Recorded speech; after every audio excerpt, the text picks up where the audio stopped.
안녕하십니까? 긴급 영상으로 찾아뵙게 된 서울대학교 병원 간담체외과 간팀의 최영록 교수입니다.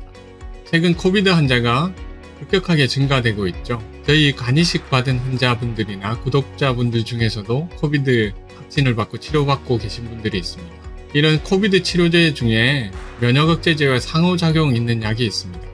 이와 관련된 내용과 코비드 치료를 위해서 이브실드 투약에 대해서 문의하시는 분들이 있습니다. 관련 공지사항을 말씀드리도록 하겠습니다. 필요한 내용만 보실 분들은 뒤쪽 장기이식 환자들을 위한 공고사항 그리고 이브실드 투약에 관한 내용이 나와 있습니다. 먼저 뒤쪽으로 가시면 관련 내용을 확인할 수 있고요. 이 슬라이드 이후에는 저희가 환자 증례와 관련 코비드 투약 약제 중에 팍스로비드 투약과 면역억제제 관련 내용을 말씀드리도록 하겠습니다. 저희가 보통 간이식 환자분들을 외래에서 추적 관찰할 때 타콜루무스 농도, 간 기능, 콩팥 기능 등을 대표적으로 계속 추적 관찰하게 되는데요.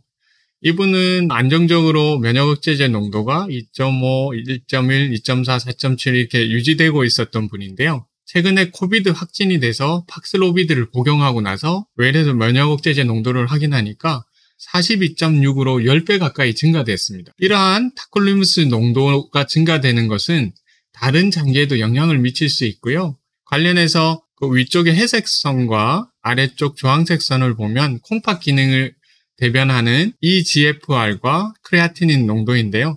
EGFR은 콩팥의 배설 기능을 나타내는 건데 이렇게 타콜루무스 농도가 급격하게 증가됨에 따라서 콩팥 기능이 34.2, 44.9에서 크게 감소가 되고 크레아티닌이 1.5에서 1.88로 증가됐다가 면역억제제 농도를 조절하고 나서 이 혈중 타콜루무스 농도가 떨어짐에 따라서 이러한 콩팥 기능이 회복되는 것을 볼 수가 있습니다.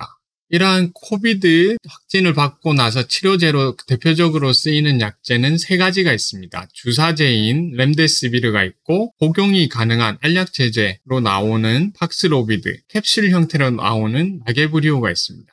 그 중에서 팍스로비드와 면역억제제 간의 상호작용이 있습니다. 왜냐하면 팍스로비드는 니르마틸레비르하고 리토나비르 두 가지로 되어 있는데 이 리토나비르가 우리 몸에서 간에 해독작용을 하는 P-크롬 450을 억제하는 작용이 있습니다. 사실은 팍스로비드가 이 리토나비르 작용에 의해서 니르마틸레비르의 작용을 증가시켜서 복용 시간을 훨씬 늘릴 수 있죠. 약물 농도를 지속적으로 높게 유지할 수 있기 때문에. 대신에 이 P-크롬 450을 계속 억제함으로써 독성 작용을 나타낼 수 있는 거죠. 분해돼야 될 약제들이 분해되지 못하고 혈중 농도가 증가됨으로써 독성 농도를 나타내는 작용을 하게 됩니다. 이러한 팍스로비드와 면역억제제, 드시는 약제 중에 프로그라프, 타크로벨, 아드바그라프가 대표적인 타콜루무스 약제이고요. 산디문, 사이포렌이 사이클로스포린 제제입니다. 라파뮴과 설티칸이 엠테로 억제제로 저희 면역억제제로 가장 많이 사용하는 요 세 가지이고요. 이 세 가지와 팍스로비드 상호작용에 의해서 약물 혈중 농도가 증가될 수 있습니다. 그래서 이런 팍스로비드를 복용하는 장기이식 환자들은 꼭 치료 농도, 타콜루무스, 사이클로스폴린, 실룰루무스, 에블루무스 농도 모니터링이 필요합니다. 간이식 환자뿐만 아니라 장기이식 환자들 중에서 다음과 같은 질환으로 약물을 복용하는 경우에는 팍스로비드와 병용이 금기되어 있습니다. 심방세동으로 드시는 드로네다론, 협심증, 라놀라진, 고지혈증, 로바스타틴, 결핵, 리팜피신, 그리고 갱년기 증상으로 먹고 있는 세인트 존스워트 성분이 들어있는 약제들, 그리고 발기부전, 그리고 폐동맥 고혈압으로 인한 실데나필, 고지혈증, 심바스테틴, 부정맥으로 드시는 아미오다론, 전립선암으로 드시는 아팔루토마이드, 전립선 비대증으로 드시는 알프조신, 편두통으로 인한 에르고타민, 간질, 카바마제핀, 통풍으로 드시는 콜치신, 조현병, 클로자핀, 불면증, 트리아졸람, 간질로 드시는 페노바비탈, 페니토인, 그리고 통증으로 드시는 펩티딘, 부정 빅맥으로 인한 프로파페돈, 빅맥으로 인한 플레카이딘, 류마티스 관절염으로 드시는 피로시캄, 정신분열증으로 드시는 피모자이드, 자궁수축, 출혈 방지 및 치료 목적으로 쓰는 메틸 에르고노빈을 복용하시는 경우에는 병용 금기 대상으로 되어 있습니다. 국내에는 안 들어와 있지만 해외 약제를 드시는 분들도 있으니까 말씀드리겠습니다. 디하이드로 엘고타민, 미다졸람, 키니닌, 프로폭시벤, 룰라시돈 등을 드시는 경우에는 팍슬로비드와 금기사항이니 꼭 확인을 하시기 바랍니다.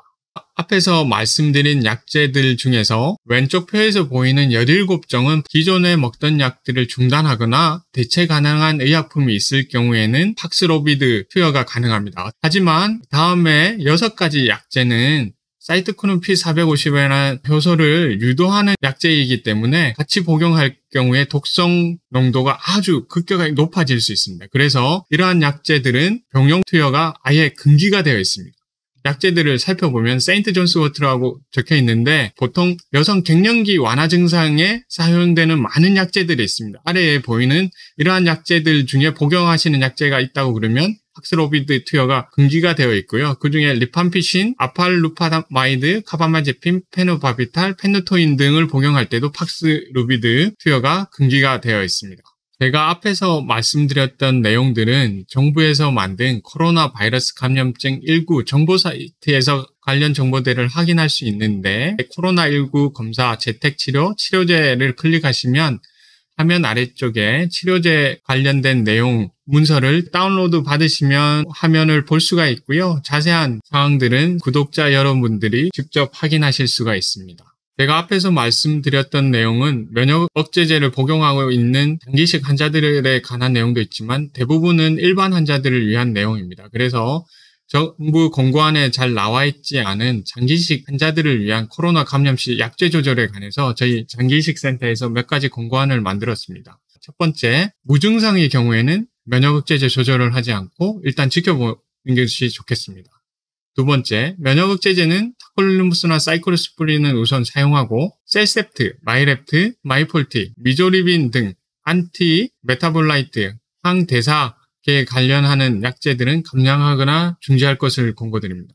세 번째, 스테로이드는 프레드니솔론을 15mg이나 20mg 정도로 증량할 것을 권고합니다. 네 번째, 병원에서는 임상사항에 따라서 덱사메타손 사용하는 경우 문제가 없는 것으로 저희는 보고 있습니다. 정부 공고안에서는 사용에 주의하라고 되어 있거든요.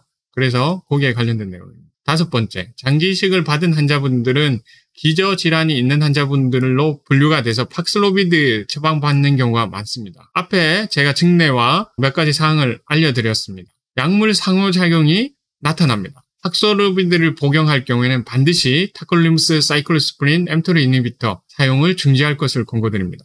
여섯 번째, 코비드 감염증으로 인한 중증 증상이 나타날 경우에는 스테로이드 증량만으로 면역 억제제 유지할 것을 권고드립니다. 일곱 번째, 이러한 처방으로 인해서 당뇨 증상이 심화가 나타날 수 있기 때문에 혈당 조절에 주의를 기울여야 합니다. 여덟 번째, 코비드 관련 증상에 호전이 없으면 보건소에 연락해서 병원 배정을 받습니다. 저희 병원에서 외래 추적 관찰 중인 분들은 서울대 병원에서 진료 중임을 꼭 얘기하셔가지고 저희 병원에 배정될 수 있도록 확인을 받으셔야 됩니다.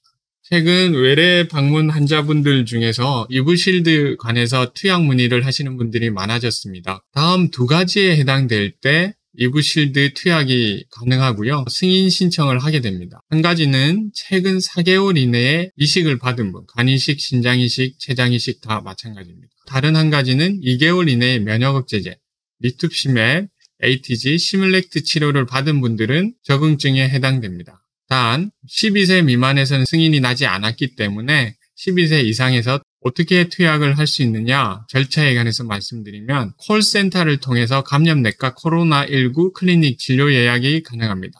하지만 바로 진료를 볼 수는 없고요. 진료 의뢰서라든지 협진 의뢰가 필수적입니다. 단 이식고 계시는 장기 이식 의뢰, 간 이식 의뢰, 신장 이식 의뢰에 방문하시면은 저희 의료진들이 진료 의뢰서 및 협진 의뢰를 하게 되고 이후에 감염내과 방문해서 상담을 받고 약물 투약 승인을 받아서 투약이 가능하게 됩니다.